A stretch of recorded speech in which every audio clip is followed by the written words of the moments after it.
Happy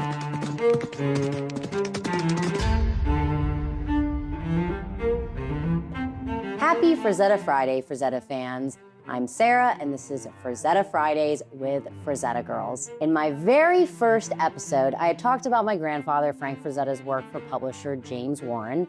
But since we're now in the process of shipping our newest action figure from our Icon Collectibles line, I thought the timing is absolutely perfect to discuss Frazetta's role in the creation of one of comics' most iconic characters, Vampirella. James Warren, who also went by Jim Warren, had first achieved success as a publisher with his magazine Famous Monsters of Filmland in 1958.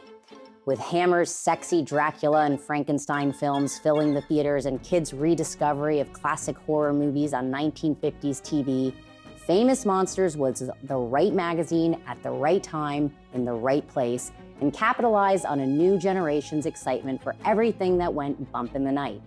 Children of the night, what music they make. Under the editorship of popular fan, agent, and film collector Forrest J. Ackerman, the magazine became enormously influential on young fans like a few creatives who I mention quite often, Steven Spielberg, Stephen King, Bernie Wrightson, and many others who would be inspired to become directors, writers, and artists when they grew up. Warren followed the success of Famous Monsters with a revitalization of horror comics with Creepy magazine in 1964. Horror had been a taboo subject since 1954 when the industry created its moral watchdog, the Comics Code Authority, as a way to clean up the business in response to politicians and civic groups' concerns over graphic violence and sexual content in comic books. Comic books are an important contributing factor in many cases of juvenile delinquency. Three of the code's rules were: 1, all scenes of horror, excessive bloodshed, gory or gruesome crimes, depravity, lust, sadism, or masochism shall not be permitted. 2, no comic magazine shall use the words horror or terror in its title. And 3, scenes dealing with or instruments associated with Walking Dead, torture, vampires and vampirism, ghouls, cannibalism, and werewolfism are prohibited.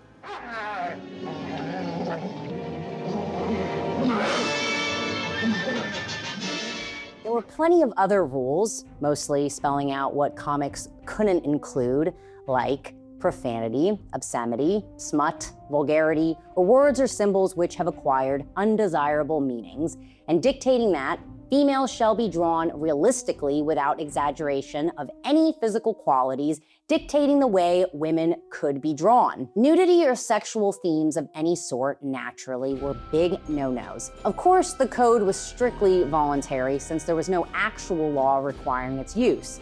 But many advertisers and retailers looked to the authorities' approval seal on the cover as an assurance that they weren't involved with anything obscene. The book shows how the bride murders her husband by chopping his head off with an axe. This comic book describes a sexual aberration so shocking that I couldn't mention even the scientific term on television.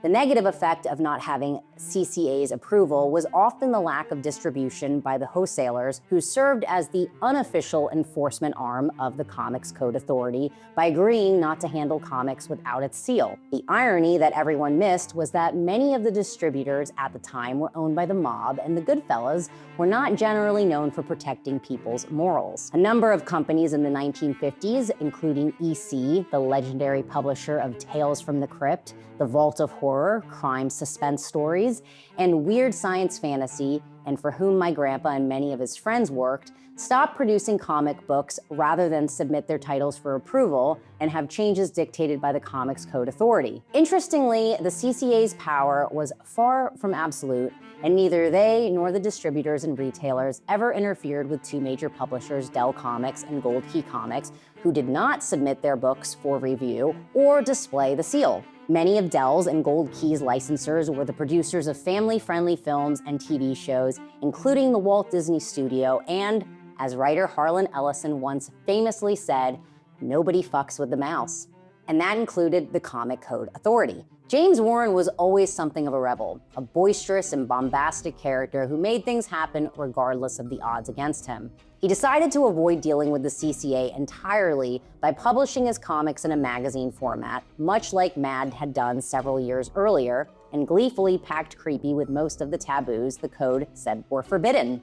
Featuring art by many veterans of EC Comics, including Al Williamson, John Severin, Reed Crandall, Johnny Craig, Angelo Torres, Jack Davis, Joe Orlando, and of course, Frank Frazetta, Creepy not only published Frazetta's last full-length comic story, Werewolf, in issue #1, but it also boasted his outstanding and influential cover paintings, as did Creepy's eventual companions, Eerie and Blazing Combat. Frazetta was arguably Warren's most popular artist, and he produced 30 covers and various promotional drawings for Jim's magazine over the years, easily making Warren one of Frank's biggest, though not exactly financially lucrative, clients. Unfortunately, after several years of enviable success, James experienced a serious financial downturn beginning in 1967. The editor and primary writer, Archie Goodwin, along with virtually all of the leading artists, including Frank, left when their pay was cut. Warren was forced to rely on reprints for his magazines for several years while he reorganized and recovered. None of the writers or artists received any additional payment when their work was reprinted. By 1969, things were looking better, and Warren started purchasing new stories and art, raised the pay rate again for the creators, and began thinking about adding a third title to his horror comics line. There had always been at least some women heroes and villains in comics since the early days, but other than Wonder Woman and maybe Sheena, Queen of the Jungle, they were mostly relegated to being sidekicks or girlfriends, and few could compete with their male counterparts in popularity and sales. Without having to worry about the Comics Code's restrictions, Warren decided to create a deliberately sexy female character who could also kill the bad guys and monsters rather than chase them off or take them to jail. Inspired by the 1968 film adaptation of Jean-Claude Forst's erotic Vampirella comics, Warren phoned Frazetta and commissioned him to do a drawing to use to promote a new magazine, much like Frank had done for Uncle Creepy some years before. My grandpa said, Warren never paid very much, but he had the gift of gab, and he always gave me a special bonus when I delivered a job, so I thought, why not? We discussed the character, and I did a few drawings. He told me about this funny costume. Vampirella was kind of a vampire-type girl, and it was really pretty silly. I just drew a sexy girl. But silly or not, Warren had a very clear idea of what he wanted, and Frank wasn't providing it. In an interview with Horror Biz magazine in 1999, Warren explained, I told Frank I wanted this new character to have an aura of sexuality and mystery. I specifically wanted red and black as her signature colors, red costume with long black hair and black boots.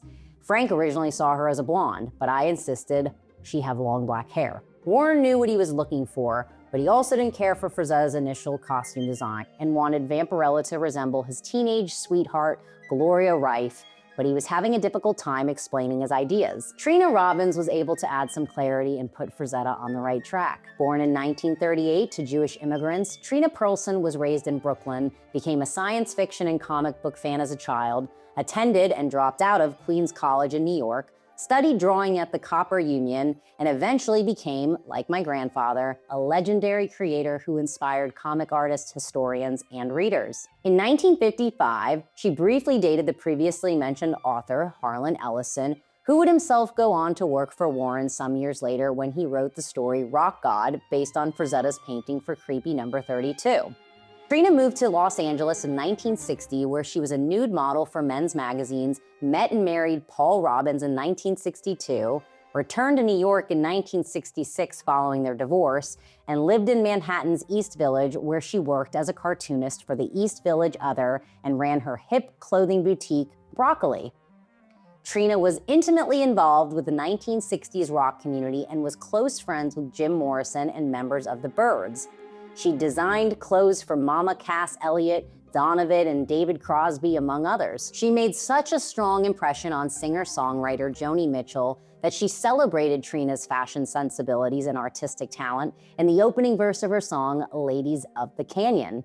Trina wears her wampum beads, she fills her drawing book with line. Trina was a popular creator of underground and mainstream comics, was a founder of the nonprofit organization Friends of Lulu, and eventually became a highly respected scholar and historian with her books, including Women and the Comics, A Century of Women Cartoonists, Pretty in Ink, Women Cartoonist 1896 to 2013, and her memoir, Last Girl Standing. And I draw strong women, but they don't have superpowers. They're victorious in the end, and they're strong because I like women who are like that, and I want to be like that. She was a woman whose impact on comics, on feminism, and on social movements quite literally spanned generations. Trina died in 2024 at the age of 85. But back in 1969, Trina Robbins was a young artist looking for work, and in what had to be kismet, crossed paths with my grandfather and James Warren. She said, "I was sitting in Warren's office where he was talking to me about the fact that my artwork was nowhere good enough to appear in his magazines," which was very true. Frazetta called to discuss a sketch of Vampirella that he'd sent to Jim. Warren said it wasn't right. Frank had drawn her wearing, more or less, a basic bikini, but Jim had something else in mind. It became clear that Frank wasn't getting the idea as Jim tried to describe it, so Jim turned to me and described the costume, the way the top was, and it was open and attached to the collar, the boots, and so on. I drew it as he was talking. "That's it," he said, pointing at my sketch. "Now describe it exactly like that to Frank," he said, and handed me the phone. On that day, before email or Dropbox, Trina went back and forth with my grandfather over the phone, carefully describing the sketch that had gotten Warren excited. She said, "Frazetta's original cover art of Vampirella looked a lot like my idea, but her costume shrunk. Over the years, her costume had gotten even skimpier and skimpier. Now it doesn't bear any resemblance to what I had originally designed." Despite her help visualizing the character, Trina never received any work from Warren. In return for her costume design, she was given a lifetime subscription to Vampirella instead of money. But she said she only received about 6 issues before her lifetime subscription dried up. With the costume finalized, Frazetta produced 4 ink drawings of Vampirella, with the first appearing as a teaser ad in Creepy number 29. Warren hired Ackerman to write an origin story illustrated by Tom Sutton, and in keeping with the Barbarella inspiration, commissioned French pinup artist Elaine Aslan to provide the cover. But Warren wasn't satisfied with the results and again turned to Frazetta to create the cover for Vampirella number 1. My grandfather remembered, "There wasn't a lot to it. It's not much of a painting. I don't think I spent more than a few hours doing it from start to finish. But people just went nuts when the magazine came out." Unfortunately, as he sometimes did later in life, he removed her costume before he sold the painting at Sotheby's in 1991. He said, "When I sold the original at auction, I undressed her. I thought that costume was so corny. I painted it out, made her brazenly nude, and everybody loved it." Whether he really considered the costume corny and whether everybody actually loved it when he removed it is debatable. Personally, I think it was a terrible idea. Sorry, Grandpa.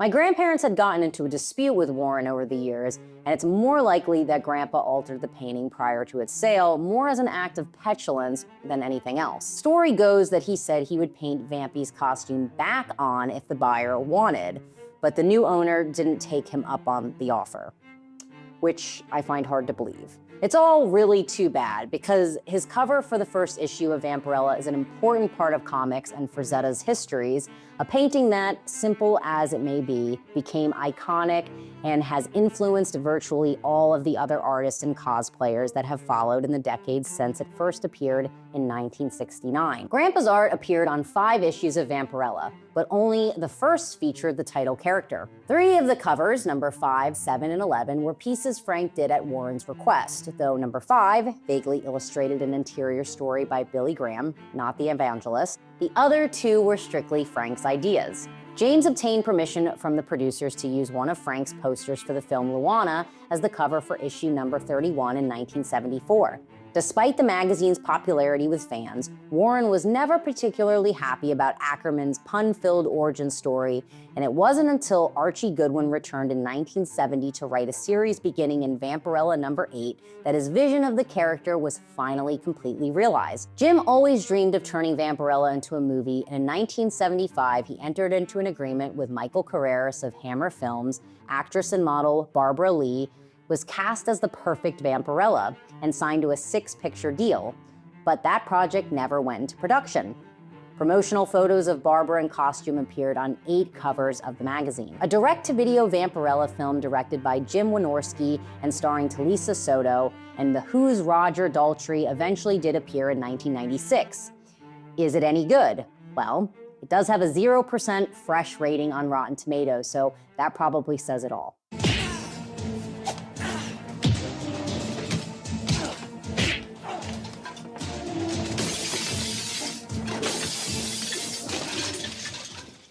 James Warren's various business problems and competition from heavy metal and the line of magazines produced by Marvel Comics led to his company suspending publishing in late 1981. Warren declared bankruptcy in 1983, and Harris Publications acquired his assets at auction. They released new and reprinted Vampirella comics from 1988 until 2010. And despite his comments about the costume, Frank also eventually returned to the character, producing several drawings to sell at auctions held by Sotheby's and Christie's in the 1990s, as well as providing the cover for the Vampirella 25th Anniversary Special in 1996 for Harris, which turned out to be one of Grandpa's last right-handed paintings before his stroke.